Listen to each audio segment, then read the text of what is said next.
한 사람이 일터에서 몰리고 있었습니다. 동료들이 없는 일을 지어내어 주군에게 고해 바쳤습니다. 영지를 잃을 뻔했고 목숨까지 노려지고 있었습니다. 그 무렵 주군이 병으로 자리에 누웠습니다. 그가 옳았다는 것이 드러나기 시작한 자리였습니다. 그때 니치렌 대성인께서 편지 한 통을 보내셨습니다. 그 편지의 한가운데에 이런 말씀이 있습니다. 곳간의 죄보다도 몸의 죄가 뛰어나고 몸의 죄보다 마음의 죄가 제일이로다. 조용한 어서 이야기입니다. 오늘은 삼종 제보어서의 뜻을 하나하나 새겨보겠습니다. 어서전집 1170쪽에 실린 어서입니다. 수슌 천황 어서라는 다른 이름으로도 불립니다. 건치 3년 서기로 1277년 9월 11일입니다. 니치렌 대성인 56살 미노부에서 쓰셨습니다. 받는 이는 시조 낑구입니다. 가마쿠라에서 에마씨를 섬기던 무사입니다. 대성인께서 모기 베이러 끌려가시던 길에 따라 나섰던 사람입니다. 그해 6월에 있었던 일부터 보아야 합니다. 가마쿠라의 구아가야스에서 뉴조보라는 승이 설법을 하고 있었습니다. 그 자리에 대성인의 문화가 나아가 법론으로 그를 꺾었습니다. 시주오 긴고도 그 자리에 앉아 있었습니다. 그런데 에마 가문의 가신들이 이것을 뒤집었습니다. 긴고가 설법 자리에서 난동을 부렸다고 고해 바쳤습니다. 없는 일을 지어낸 것입니다. 그 일로 긴고는 영지를 내놓으라는 압박을 받고 있었습니다. 그리고 9월 주군이 병으로 누웠습니다.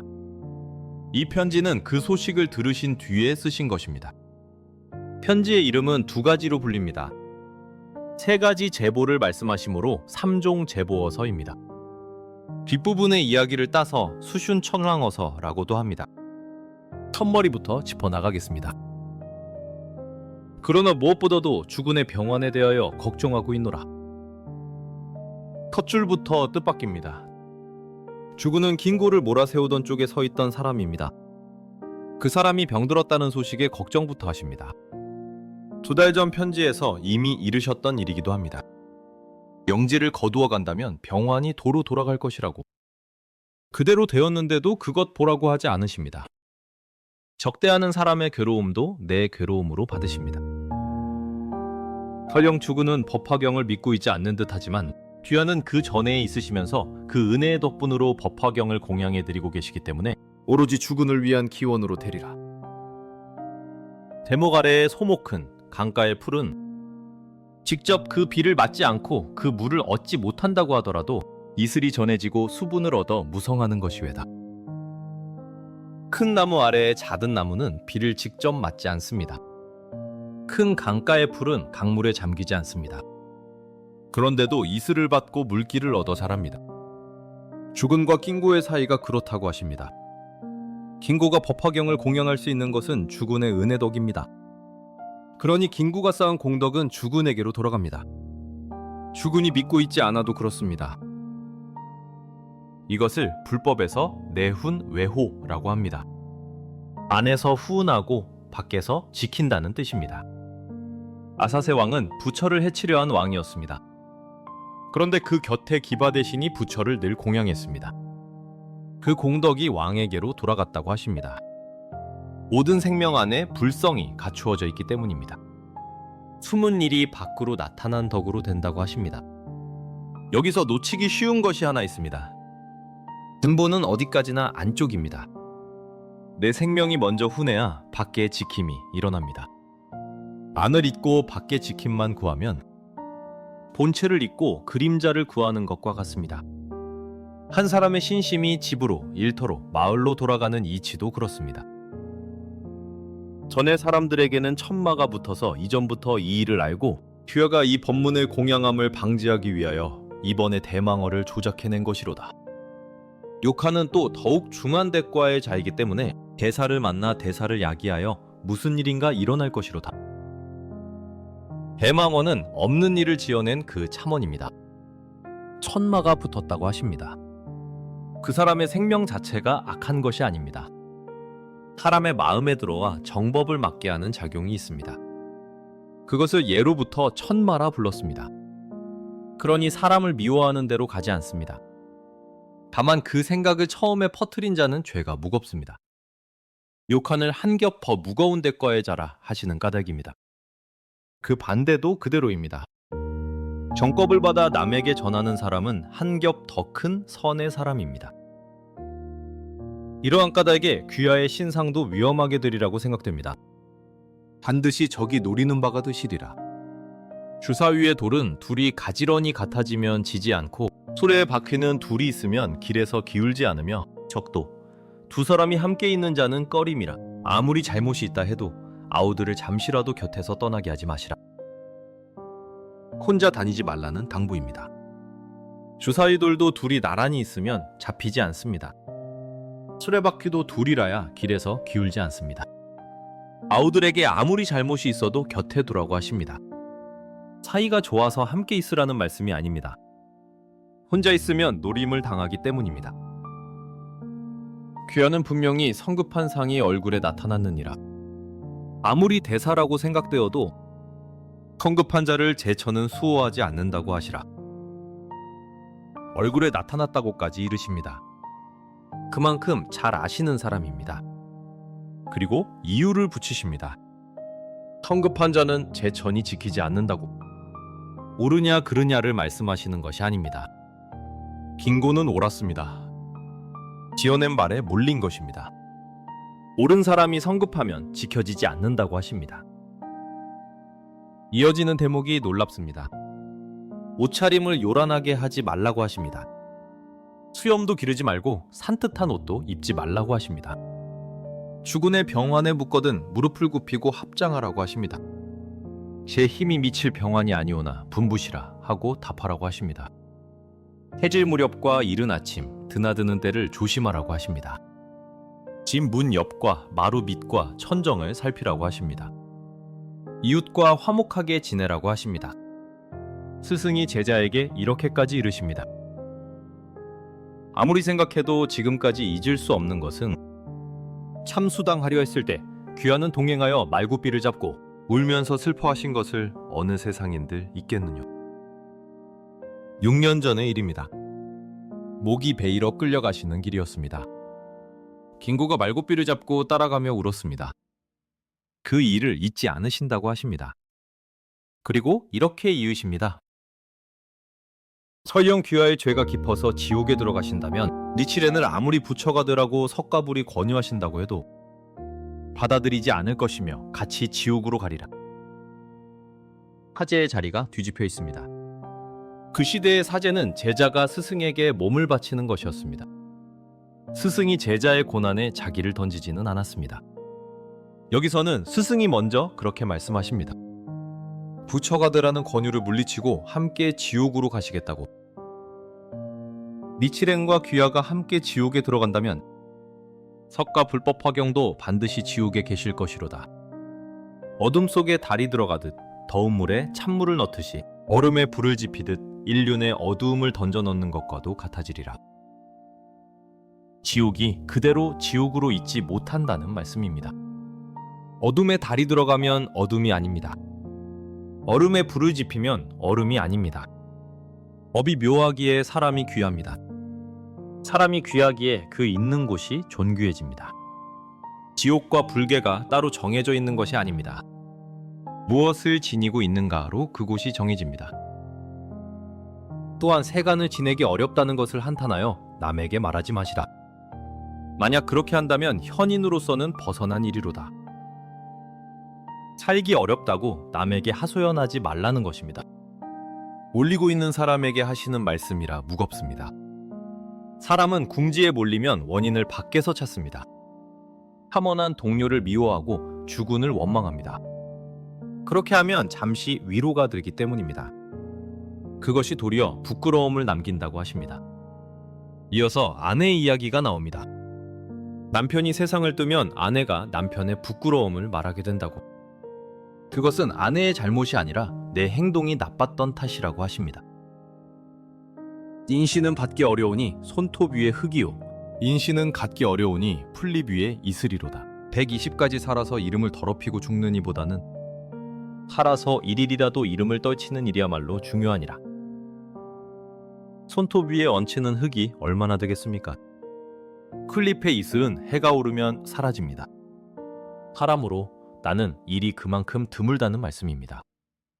그러니 얼마나 오래 사는가가 아닙니다. 어떻게 사는가입니다. 이름을 떨치라는 것은 세상의 명성이 아닙니다. 사람으로서 존귀했다는 것입니다. 나카스카 사사부로 자에몬 도조는 주군을 위해서도 굴법을 위해서도 세간에 있어서의 마음씨도 정말 좋았었다 하고 가마쿠라의 사람들의 입으로 칭송받게 하시라. 명심하시라. 명심하시라. 나카스카 사사부로 자에몬 도조는 시조 낑고의 이름입니다. 이름을 그대로 불러주십니다. 주군을 위해서도 불법을 위해서도 세간의 마음씨도 세 가지를 나란히 놓으십니다. 신앙만 좋으면 된다고 하지 않으십니다. 일터에서도 사람들 사이에서도 좋았다는 말을 들으라고 하십니다. 곳간의 죄보다도 몸의 죄가 뛰어나고 몸의 죄보다 마음의 죄가 제일이로다. 이 글어를 보시고부터는 마음의 죄를 쌓도록 하시라. 곳간의 죄는 재물입니다. 곳간에 있으니 뇌 밖에 있는 것입니다. 몸의 죄는 건강과 익힌 재주와 지위입니다. 몸에 붙어 있으나 죽으면 함께 사라집니다. 마음의 죄는 생명 안에 쌓은 것입니다. 남을 위해 얼마나 썼는가입니다. 사람으로서 얼마나 자랐는가입니다. 곳간의 죄와 몸의 죄를 버리라는 말씀이 아닙니다. 마음의 죄로 이어질 때 그것들이 비로소 죄가 됩니다. 마음의 죄를 가난하게 만드는 쪽으로 쓰이면 그것은 죄가 아니라 독이 됩니다. 그리고 이 대목에는 날짜가 붙어 있습니다. 이 글어를 보시고부터는 이라고 하십니다. 오늘부터 하라는 말씀입니다. 제일 비장하는 얘기가 있으니 써 보내노라. 일본국이 시작되고 나서 국왕 2인이 남에게 살해당했는데 그 1인은 수슌 천왕이니라. 쇼토쿠 태자의 백부이고 33번째 천왕입니다. 어느 날 태자를 불러 자기 상을 보라 하셨습니다. 태자는 3번을 사양하다가 마지못해 보고 아뢰었습니다. 남에게 살해당하실 상이 계시옵나이다. 눈에 붉은 줄이 그어져 있다고 했습니다. 왕이 어찌하면 이 난을 면하겠느냐고 물었습니다. 모면하기 어렵나이다. 그러나 오상이라고 하는 병사가 있으니 이를 몸에서 떠나지 않게 하시면 해를 면할 수 있사옵니다. 이 병사를 내전에는 인바라밀이라고 하며 육바라밀 중에 하나이외다. 오상은 세간에서 말하는 5가지 덕입니다. 그것을 병사라고 부르십니다. 나를 지키는 군사라는 뜻입니다. 그리고 그것이 불법으로는 인바라밀이라고 하십니다. 참는 일이 곧 나를 지키는 병사입니다. 잠시는 지키셨습니다. 그러나 오래가지 못했습니다. 어떤 사람이 산돼지 새끼를 바쳤습니다. 왕이 칼을 뽑아 그 눈을 푹푹 찌르면서 말했습니다. 언젠가 밉다고 생각되는 놈을 이렇게 하겠노라. 그 자리에 태자가 있었습니다. 태자가 말했습니다. 이 말씀은 몸을 해치는 도검이로다. 태자는 재물을 내어 그 자리에 있던 사람들에게 나누어 주었습니다. 말이 새어나가지 않게 하려는 것이었습니다. 그런데 한 사람이 소간호 우마코에게 옮겼습니다. 우마코는 그것이 제 이야기라 여겼습니다. 그리고 사람을 시켜 왕을 시해했습니다. 한마디가 칼이 되어 돌아온 것입니다. 그러므로 왕위의 몸일지라도 생각하는 것을 함부로 말하지 않는 법이니라. 분명히 들으시고 나를 원망하지 마시라. 불법이라고 함은 이것이 왜다. 불법이라고 함은 이것이 왜다. 세상 이야기를 하다가 끝에 붙이신 말이 아닙니다. 참는 일과 말을 삼가는 일이 곧 불법이라고 하십니다. 공자는 9번 생각하고 1번 말했다고 이유십니다. 그리고 나를 원망하지 말라고 미리 이르십니다. 듣기 좋은 말이 아님을 아시고 하시는 말씀입니다. 일대의 간심은 법화경, 법화경의 수행의 간심은 불경품이니라. 불경고살이 사람을 존경한 것은 어떠한 일이뇨? 교주속존의 출세에 보내는 사람의 행동이 있었소이다.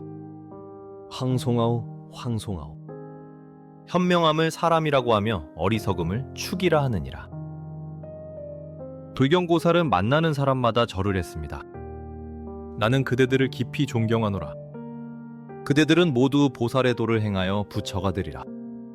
이 20넉자만으로 법화경을 폈습니다. 욕을 먹고 매를 맞고 돌에 맞으면서도 절하기를 그치지 않았습니다. 사람 안에 불성이 있음을 알고 있었기 때문입니다. 부처께서 이 세상에 나오신 본뜻이 무엇인가? 사람의 행동에 있었다고 하십니다. 아는 것이 아니라 하는 것입니다. 그리고 마지막 한 줄입니다. 현명함을 사람이라 하고 어리석음을 축이라 한다. 여기서 현명함은 밖을 향한 지혜가 아닙니다. 자기 자신을 향한 현명함입니다. 성급함을 경계하신 첫머리와 이 마지막 줄이 이어집니다. 오늘의 신행으로 가져올 것을 3가지로 두겠습니다. 첫째, 마음의 죄를 무엇으로 쌓는가입니다. 곳간의 죄와 몸의 죄를 미워할 일은 아닙니다. 다만 그것이 무엇으로 이어지는가를 봅니다. 남을 위해 쓴 것이 있는지 봅니다. 지난해보다 사람으로서 자랐는지 봅니다. 둘째, 성급함입니다. 옳은 자리에 있을 때 오히려 성급해집니다. 매가 오르니 화를 내도 된다고 여기게 됩니다. 성급한 자를 제처는 수호하지 않는다고 하셨습니다. 옳으냐 그르냐와 지켜지느냐는 다른 문제입니다. 9번 생각하고 1번 말하라 하신 까닭이 여기 있습니다. 셋째, 사람의 행동입니다. 신앙이 좋다는 말과 사람이 좋다는 말은 다릅니다. 대성이께서는 그 둘을 나란히 놓으라고 하셨습니다. 주군을 위해서도 불법을 위해서도 세간의 마음씨도 가마쿠라 사람들의 입에 오르게 하라고 하셨습니다. 오늘 우리에게는 일터와 이웃이 그 자리입니다. 오늘 함께 새겨본 것은 한 통의 편지입니다. 놀리고 있는 사람에게 보내신 편지입니다. 이기는 방법을 알려주지 않으셨습니다. 혼자 다니지 말라고 하셨습니다. 옷차림을 조심하라고 하셨습니다. 살기 어렵다고 하소연하지 말라고 하셨습니다. 마음의 죄를 쌓으라고 하셨습니다. 그리고 끝에 이렇게 두셨습니다. 교주석존의 출세에 보내는 사람의 행동이 있었소이다. 이 편지 전체가 그 한 줄로 모입니다. 오늘은 여기까지 새겨보았습니다. 다음에 또 함께 새겨보겠습니다.